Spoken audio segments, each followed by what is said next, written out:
My name is Maria Dalton, and I am about to turn 27 this year.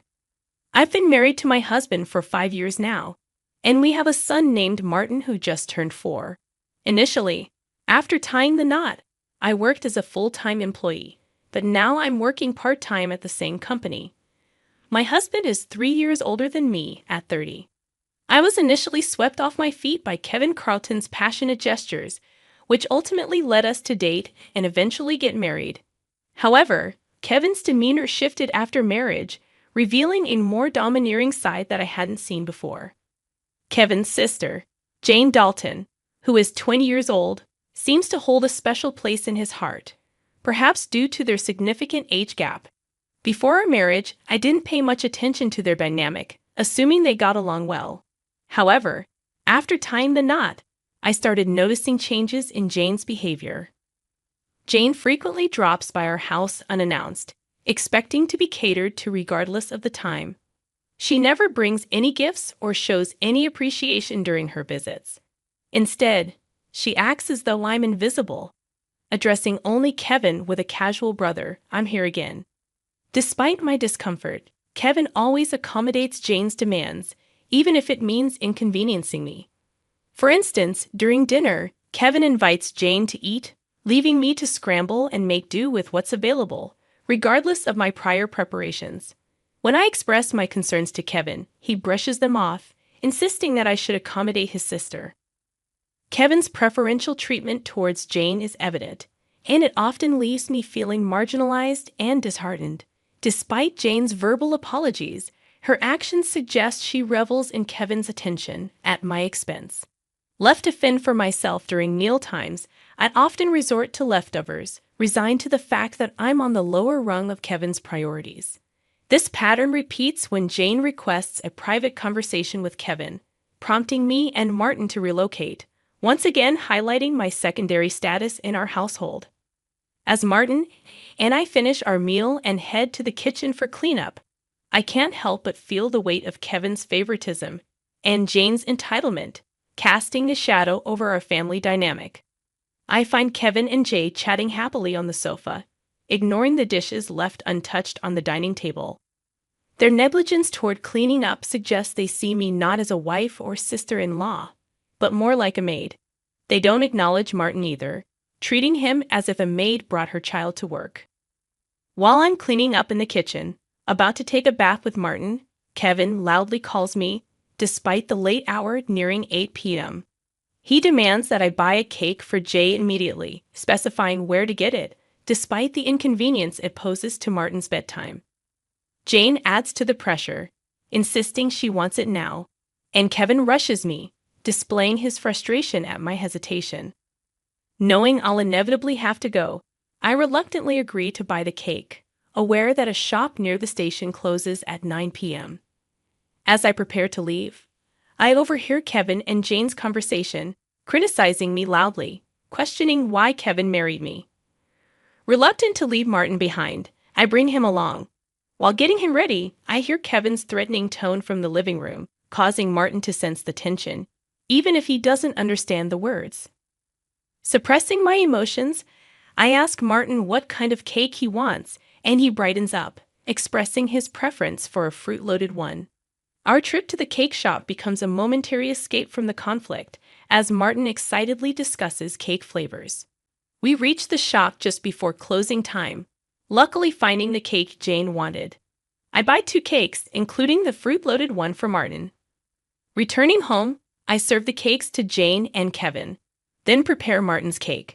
However, before he can enjoy it, Jane demands it for herself, and Kevin, disregarding Martin's protests, sides with Jane, claiming his right to choose. Unable to contain my frustration, I express my dissatisfaction, prompting Kevin to threaten divorce. Martin, visibly distressed, holds my hand tightly, and after some consideration, he speaks up, expressing his love for strawberry cake, a preference he mentions while eating the cake Jane initially wanted. I feel like I've been subjecting Martin to too much. 3 adults, including myself, shouldn't be burdening a 4-year-old child like this. The moment I saw Jane reaching for Martin's cake, after hearing him express how delicious it was, I knew I had to intervene. "Martin, let's go over there," I said, leading him to another room so he could enjoy his cake in peace. Kevin, likely noticing Jane's attempt to take the cake, apologized to her for seeming stingy. As much as I wanted to retort, I held back, not wanting to expose Martin to talk of divorce. Watching him innocently eat his cake, with a smile on his face, was heartwarming and offered a moment of solace amidst the tension. After finishing the cake, ignoring both Kevin and Jane, we decided to have a late bath and sleep in Martin's bed. The next morning, I woke up to find Jane had already left. As I prepared to wake up Kevin and Martin for breakfast, I heard Martin crying and rushed to him. To my shock, I found his piggy bank, a gift from my father, broken, and all his saved money gone. It was part of his nightly ritual to say goodnight to the piggy bank, and last night was no different. At that time, the only people in the living room were Kevin and Jane. I asked Kevin about it, and he casually mentioned that Jane needed some money, so she took it from Martin's piggy bank, ignoring his tears. As I held Martin, feeling his pain so deeply, I couldn't help but cry with him. It hurt to see Kevin prioritize and care for Jane over our own son. I felt a surge of anger and sadness, unable to bear the sight of Martin in such distress. "Why are you making the morning so miserable? I feel awful," Kevin exclaimed. "Don't you think you've done something wrong? Martin is crying so much for the first time since we got married." I expressed my anger towards him. Kevin looked at me intensely, then went to the bedroom without a word. He returned with something in his hand, divorce papers. "If you're not happy with me, then let's divorce," he said, thrusting the papers at me before leaving the house with a loud bang. Martin, who had never cried over issues with Kevin and Jane before, must have reached his limit. He's been crying since last night, and I can't bear to see him in such pain. "Hey, Martin, should we skip daycare today?" I asked, trying to comfort him. He seemed happy at the idea of spending the day with me, replying with a loud yes and showing me a faint smile. As he brought a picture book from the shelf and sat on my lap, looking up at me with happiness, I couldn't help but think that his little heart must be full of patience. Today, we'll take it easy. I made a decision to fill Martin's heart with as much joy as possible. While I might be causing some inconvenience at my workplace, my colleagues kindly understood the situation and granted me a day off, encouraging me to spend quality time with Martin. In the morning, we went to the park where we played hide and seek, laughed in the sandbox, and gleefully slid down the slides. Returning home for lunch, Martin seemed drowsy, a rare occurrence for him.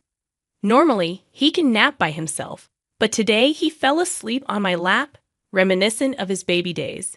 Instead of tackling household chores while Martin napped, I decided to cherish this special moment and be comforted by his peaceful sleeping face and gentle breathing. As I drifted off myself, a noise from the entrance jolted me awake. It was too early for Kevin to be home, so I felt a sense of unease.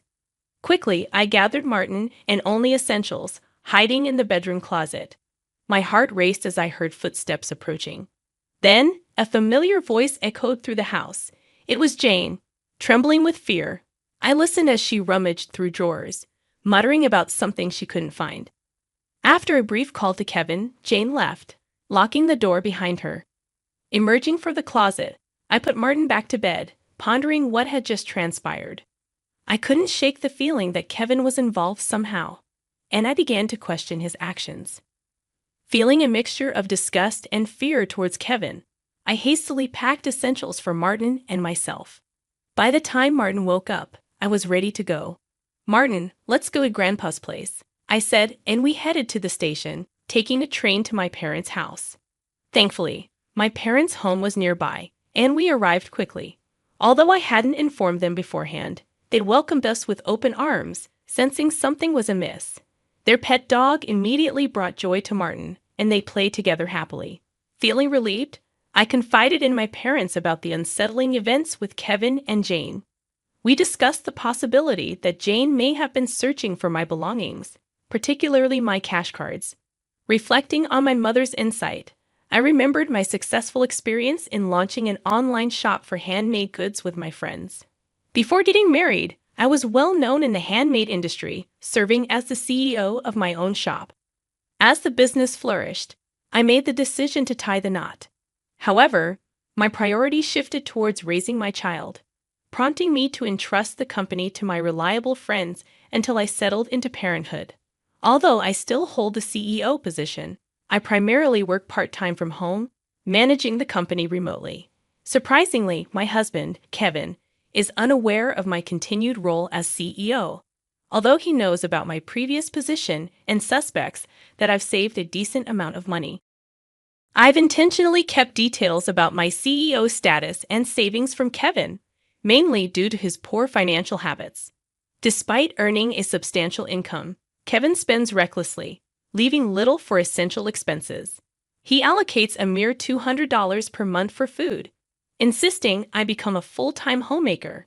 However, I've never agreed to abandon my career entirely. Eventually, he allowed me to work part-time, but not without making me sign a post-marital property waiver, fearing I might consider divorce. Since Martin's birth, I've solely relied on the $200 food budget, using my savings to cover Martin's nursery fees and clothing expenses. I've never asked Kevin for additional financial support, leading him to assume I have substantial savings. Jane's sudden need for money aligns with Kevin's belief in my savings, likely prompting their search for my cash cards. Nevertheless, I've been quietly setting aside funds for Martin in a separate savings account. Each month, a portion of my salary is deposited directly into this account. Despite their efforts, they won't find my cash cards, as I always carry them with me, concerned about Jane's frequent visits and Kevin's allowance of them. I've decided to keep my valuables at my parents' house, storing them securely in their safe. Martin's distress over his broken piggy bank further raises suspicions. My father, visibly angered by Martin's plight, insists on contacting Kevin. However, my mother advises caution, suggesting we uncover their intentions before they fabricate excuses, potentially complicating matters further. Deciding to record their conversation, my parents, a lawyer friend, and I agree to discuss the situation calmly before taking any further action. Upon arriving home, I began preparing dinner as usual when Kevin returned. Quickly, I started recording on my phone, discreetly keeping the screen facing down to avoid detection. To my surprise, Kevin immediately asked about my cash cards upon entering. When I inquired about his sudden interest, his responses were evasive, hinting at deceit. Remaining silent seemed to frustrate Kevin, and he grew somber, demanding all my part-time earnings for his sister. Firmly, I explained that the money was for Martin's savings, not to be diverted elsewhere. Angered by my refusal, Kevin shoved divorce papers from his bag towards me, accusing me of draining his finances and devaluing our son, Martin. His words struck a nerve, prompting me to cease dinner preparations, gather the divorce papers, and take Martin's hand, heading for the door. Kevin's threat of divorce echoed behind me, but I declared I wouldn't return to a home where strangers came and went freely. Reflecting on my words later, I questioned if I had been too harsh, especially considering Jane's relationship with Kevin. Ignoring Kevin's flurry of messages and calls, I turned off my phone and sought refuge at my parents' house. Upon arrival, I shared the recording and divorce papers with my parents. Their response was clear. I should do what was best for Martin, even if it meant divorcing Kevin. However, they acknowledged the potential emotional toll it could take on Martin. As I grappled with this decision, Martin expressed hunger, and my mother swiftly prepared his favorite meal, hamburgers.